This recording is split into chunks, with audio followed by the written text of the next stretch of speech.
அல்லாஹ் வானத்தில் இருக்கிறான். வானத்தில் அல்லாஹ் அரிசின் மீது இருக்கிறான்.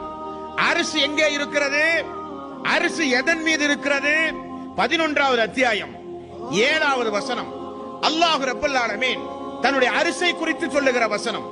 அல்லாஹ் சொல்கிறான், வகான அர்ஷுஹு அலல் மாஇ. அல்லாஹ்வுடைய அரிசி என்பது ஒரு தண்ணீரின் மீது இருப்பதாக அல்லாஹ் ரப்பல் ஆலமீன் சொல்கிறான். இந்த அல்லாஹ்வுடைய அரிசும் இந்த தண்ணீரும் எங்கிருப்பதாக ரசூலுல்லாஹி ஸல்லல்லாஹு அலைஹி வஸல்லம் அவர்கள் சொன்னார்கள். வானம் என்பது 7 வானங்கள் உண்டு. 1 2 3 4 என்று 7 வானங்கள் உண்டு. 7 வானங்களையும் தாண்டி தண்ணீர் இருக்குமாம். தண்ணீரின் மீது அல்லாஹ்வுடைய அரிசி இருக்கிறதாம். அல்லாஹ்வுடைய அரிசினுடைய அடியில் இருந்துதான் சொர்க்கத்து மக்களுக்கு சொர்க்கத்து நீரே செல்வதாக ரசூலுல்லாஹி ஸல்லல்லாஹு அலைஹி வஸல்லம் அவர்கள் சொன்னார்கள்.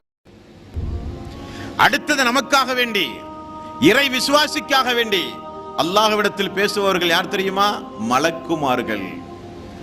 மலக்குமார்கள் எப்பொழுதும் நம்மோடே இருக்கக்கூடிய நல்ல பணிகளை செய்ய வேண்டும். மலக்குமார்கள் ஒரு சில வீடுகளுக்கு வரவே மாட்டார்கள். அது எந்த வீடு? உருவங்கள் இருக்கிற வீடு. உருவப்படங்களை போட்டோக்களாக பிரேம் அடித்து வீடுகளில் தொங்க விடுக்கக்கூடிய வீடுகளுக்கு மலக்குமார்கள் வரமாட்டார்கள். எந்த வீட்டில் பாதுகாப்பு இல்லாமல் பாசத்திற்காக வேண்டி நாய்கள் வளர்க்கப்படுகிறதோ அந்த வீட்டில் மலக்குமார்கள் வரமாட்டார்கள். மலக்குமார்கள் எப்பொழுதும் நம்முடைய வீடுகளுக்கு வந்து போய் கொண்டிருக்க வேண்டும். மலக்குமார்கள் எப்பொழுதும் நம்மோடு இருந்து கொண்டே இருக்க வேண்டும். Islamic reminder.